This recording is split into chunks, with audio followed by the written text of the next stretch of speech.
everybody, welcome back to another fun episode of Thursday Talks. Today I have some great friends with me and we're going to be talking about boundaries and offense, especially around all the holidays coming up. This is a hot topic and everyone I think has a different perspective on this. Everyone receives boundaries differently. So we're just going to break it down here today.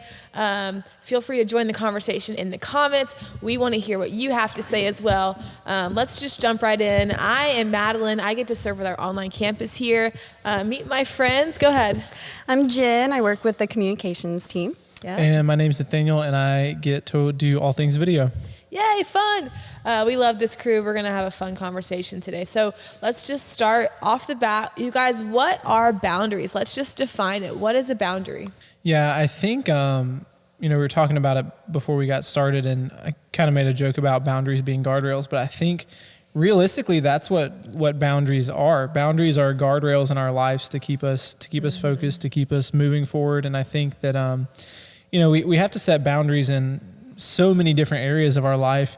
And so I think that kind of the definition of boundaries can maybe change depending on what season of life you're in. If you're, in a dating season, boundaries could be in relation to what you're doing and not doing before marriage. If you're in a season of marriage, sometimes boundaries means, creating space for yourself, even within the union of your marriage. And we have boundaries with families and boundaries in so many different areas. And I think that the biggest thing with boundaries is them just being guardrails of things that you're going to allow into your life and not into your life, because a lot of times people see guardrails as something to keep us on the road, but also many times guardrails can also be something to keep things off the road as much as it is to keep things on the road. And so it's making sure that wild animals aren't running across the interstate that you can run into at 80 miles an hour. And so I think boundaries are really just something that we're using to funnel and keep focused on things that we want in our life and things that we don't want in our life. Yeah. Jen, what do you think? What are boundaries? Well, I was thinking too, it's a limit that you aren't going to want to exceed past or a line that you've decided that you're not going to cross. So very much the same thing. But, whenever you're setting them with family, it's just kind of like, okay, yeah, we're going to do it up to this amount, but this is where we're going to draw that line, and you have to stick to it. That's the big thing. Absolutely.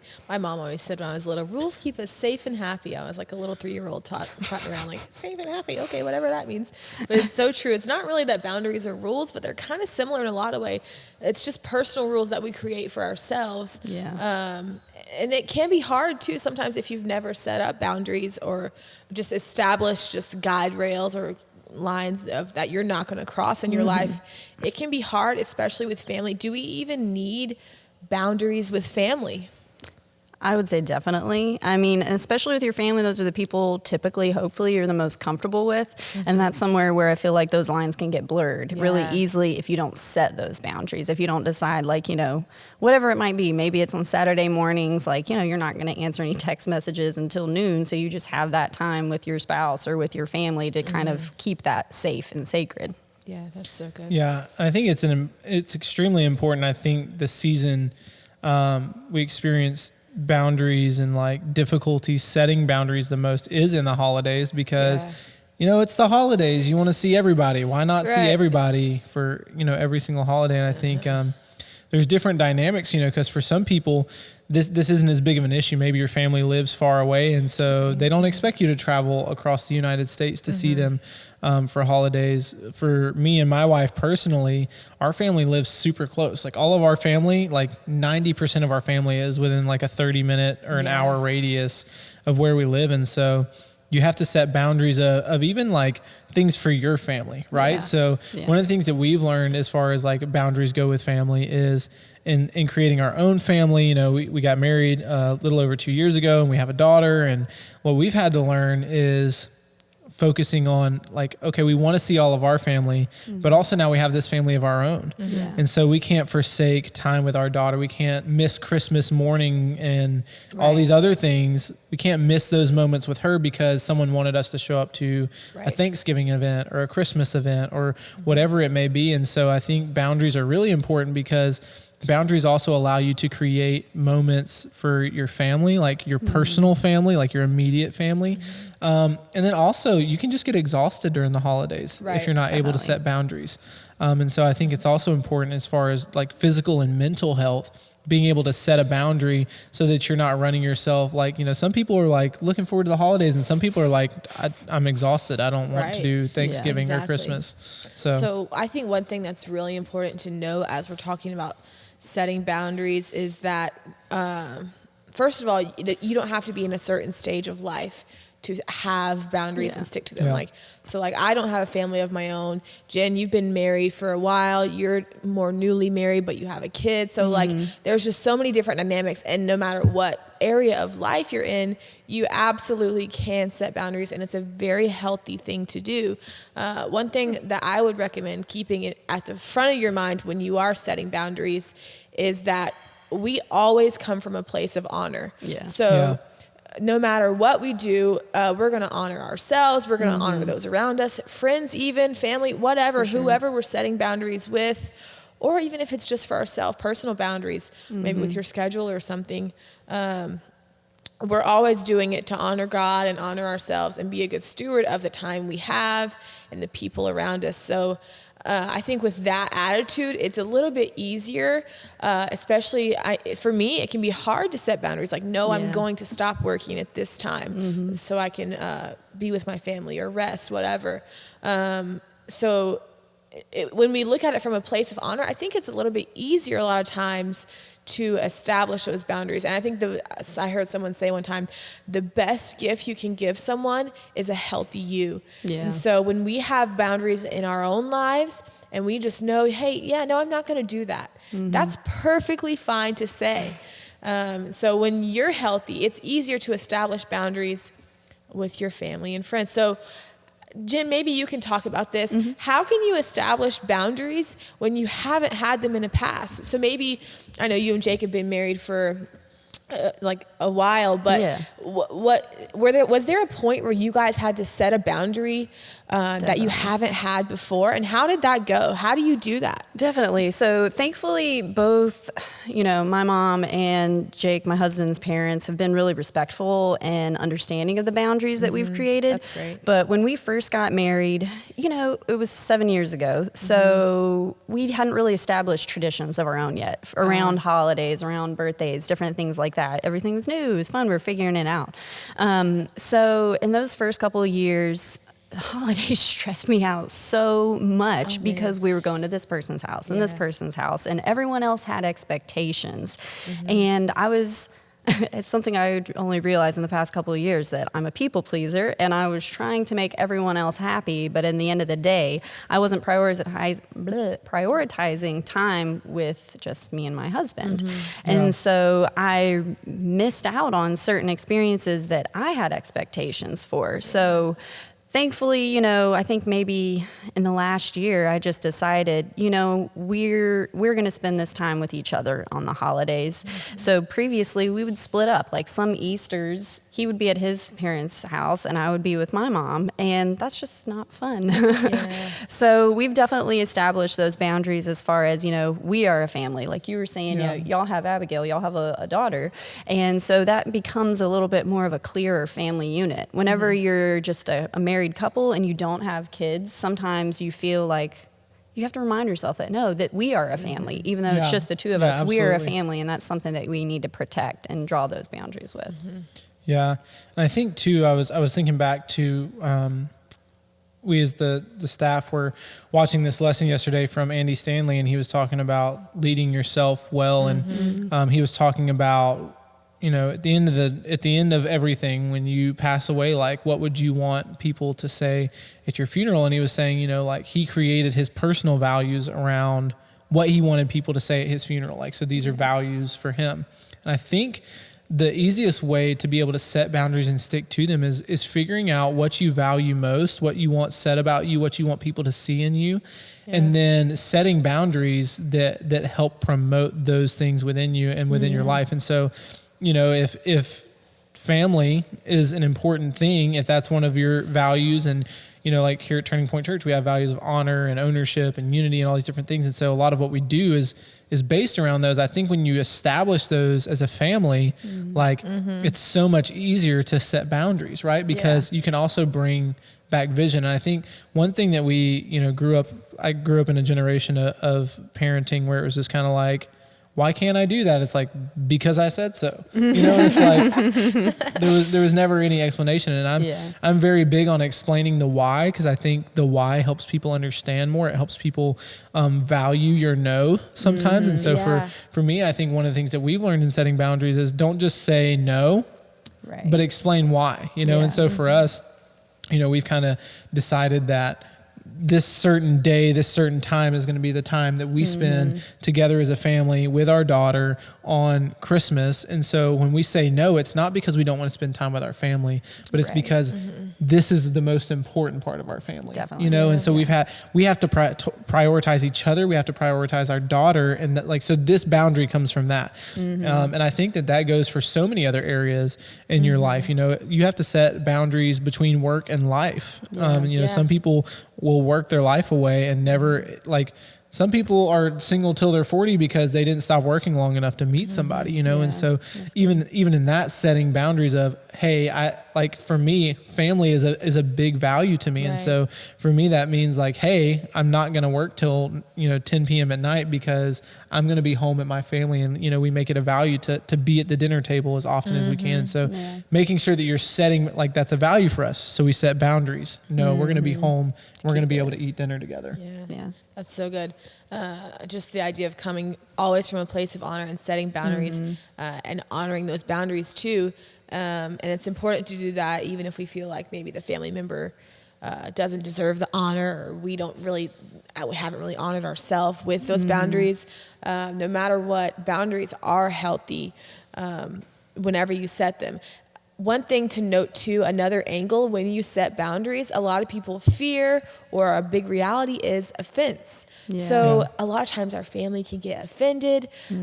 Someone will say something slick to us and we're just like, well, maybe I shouldn't have even set these boundaries. I want to read us a verse real quick. It's in Psalm 119 and 165. It says, great peace have they who love God's law, and nothing will offend them. So to me, that's just like, okay, when I'm good with God, I can just have resolved that nothing is going to offend me. So whenever you're making new boundaries or talking to your family, whatever, just go into that conversation having decided, okay, me and God are good. Nothing is going to offend me. I'm just going to operate in grace at this Thanksgiving table, in this conversation, on this call with whoever that can be kind of a tense conversation sometime. If you just establish in your heart and in your mind beforehand, I think that can help these conversations go a lot smoother. Like, hey, I'm just going to operate in grace, and that's what's going to happen. If this uncle or somebody says something slick to me, no, I'm operating in grace this Christmas. It's just so helpful to know that we're good with God. We're in right standing with Him, and everything we say and do can just overflow from that. I think that's so valuable to just keep that mindset, especially if when setting these boundaries, you might have some hard conversations. So you guys, how do we set clear expectations, and what do we do if our family's offended? Should we stop setting them? Let's start with that first one. So Nathaniel, how do we set clear expectations with our family? Just super practical. How do we have that conversation? Yeah, I think first of all, setting any expectation is like the first key, because I think a lot of times, especially what I've learned for us as newlyweds, is like your parents are used to not sharing you. Like, That's true. Right? Like they've never had to share you with anyone in their life. And there's all these traditions and things that you did growing up as a kid. And especially after you have like a child of your own, like traditions start to change. And so I think in setting expectations, like you have to decide first, what is the expectation? What do we want to set for us? Like what can they expect of us during the holidays? But then I also think it's important to like be gracious and to honor the fact that like these people raised you and they built these traditions. Like they've been living life with these traditions for so long. And so we can't come in it and like a bull in a china shop and just, I have my own family now and this is the way that it's going to be. Right. Because we still have to value our families. Like we still like, and remembering that there's people out there that they don't have a family to go see at Thanksgiving. They don't have a family to go sit at the dinner table with at Christmas. And so when we do have like good families that we can go and spend the holidays with, setting expectations of like, hey, we are going to prioritize our family first, but we also at the same time need to make sure that we're also prioritizing them, like, and so I think for us, it's been like the hardest thing for me and my wife in expectations has been that my family doesn't necessarily want to change, or like, or something with my wife's family, they don't necessarily want to change their expectations. Right. They don't want to change their routines. They don't want to change their habits. They don't want to change traditions. And so we've had to like slowly adjust. Right. And so I think that's another thing with expectations is don't come in just assuming that they're going to like, everything's going to change right at once. Yeah. Right. Because that's so good. Remembering that most people like me and my wife got married young. Like I was only 22 when we got married. And I think, did you guys get married even younger than that? I was 22. My husband was 25. Yeah. So like getting married young, not only did we get married young, but we had a kid like right after we got married. And so realizing that, for some parents, like they've been setting these traditions even longer, because like Madeline's 26, you're not married yet. So your family, like you just adapt to whatever traditions your family still has at this point, but still, so like some people like for 26 years, like if you got married this year, next year, like for 26, 27 years, your family has had the same traditions. So you can't just change all of that all at once. You have to be honoring of the fact that like, gracious, hey, this is something that we've always done as a family. But I definitely think in expectations, the biggest thing is having a conversation with your spouse or having a conversation with yourself and setting, like knowing and saying, hey, this is the expectation going in. Because we're like, leave it this we're going to leave at this time and like figuring out expectations where like figuring them out before. Yes. And then So being key. like, don't be so set that like nothing can change, but also like holding that line, fairly firm, I would say. So, all right, you guys, what about this? What do you do if your family's offended? Do you just stop? Like, oh, I made him mad. I can't make my mom cry over my boundaries. Yeah. Like, do you stop with the boundaries? What do you do if you offend your family? Like I said earlier, I've been super blessed. I mean, you can't call it anything else. That mostly my family's been pretty respectful of it, but I think you just really have to lead with grace. You have to realize that, like Nathaniel was saying, like they've had these established traditions for so long. You just have to kind of just overdo it with the grace because at the end of the day, you love them and you want to honor them. Right. But I feel like you can probably speak to I would say, aftermath.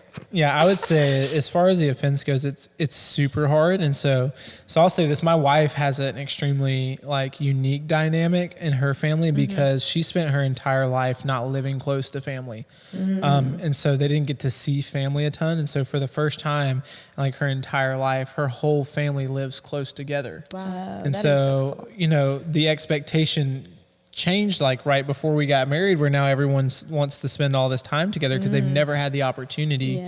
But then we got married, and so like now we're also trying to create time of our own, and so it's been like a very interesting dynamic. That is. And I think that it's one of those things where, like Jen said, like you have to have grace in the offense, but also at the same time you have to be firm enough to not let them persuade you. And I'll even say this, I probably shouldn't say this, but I'll say it anyways. It's like my mom can be bad about this. So I'm very good at like, I know my mom, I know how to tell her no. But my wife doesn't. And my wife is an Enneagram 9. And so she's a peacemaker. Like she just wants peace in the world. So like my mom, instead of texting me to ask for us to show up to things, will text my wife because she knows she can convince her. Whereas I'll just be like, no, not happening. Too busy. Shut it down. Like, and she knows like, and my mom knows for me, like I say, I try to make it a point to say yes to as much as possible, so that when I say no, my no is honored. You know, that makes sense. And so like when I say no, it means like you're not changing my mind, and anything you do to try to persuade me is furthermore confirming my no for me. But my wife is not that way.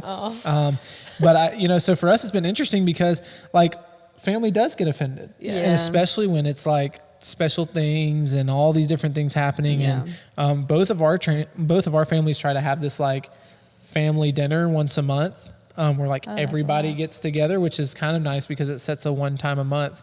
But there's things where people want to get together outside of this and they want to get together outside of that. And if you can't come, it's because you don't want to be a part of the family. And there is this like tension and this balance of offense. And I think you just have to have discernment. Like you just have to allow God to give you the discernment you need to show up for what you need to show up for and to like, but at the end of the day, remembering that offense is a personal wound. Yeah. Right. And so like typically when people are offended, it's something that's going on inside of them, not something that's going on inside of you. And so finding the balance between grace and then I like just saying like after you've given grace, the only thing you can do is pray for them. Right. Like, because like at some point, like you can't just grace abounds all the more. Yes, yes. Right. But at some point, like, no, this is what me and my family are doing for the holidays. And I'm sorry if that doesn't work for you, but like, this is what we have to do for for us. And at that point, like, I'm going to show up when I can. I'm going to be there when I can. Right. But this is when I can't be there. And if that's offensive to them, there's nothing else you can do. And so also not carrying the weight of that. And Pastor Michael says this, he says it about unforgiveness, but he also says it about offense, that being offended is like drinking poison and expecting the other person to die.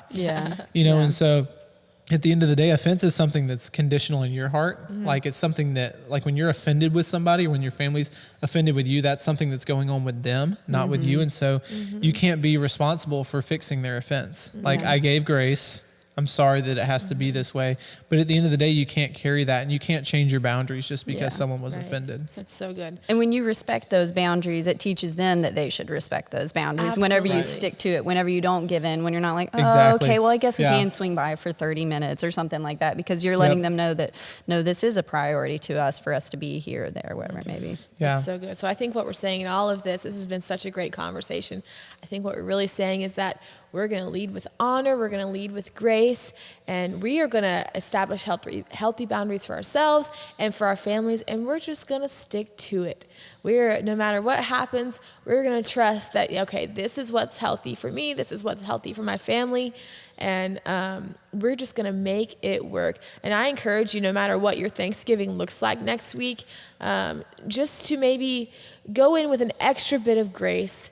And maybe if there's an offense that you need to squash, this is the year that you can do that. I encourage you to send a text, make a phone call, or plan a conversation with a family member who maybe there has been some offense in the past. This is the year to squash it and say, hey, moving forward, let's set some boundaries. I don't want to operate in this weird tension anymore. So maybe this is the year that you do that. I really encourage you to just step into some forgiveness this Thanksgiving. So next week for Thanksgiving, we're not going to have an episode of Thursday Talks. We'll see you back the week after that.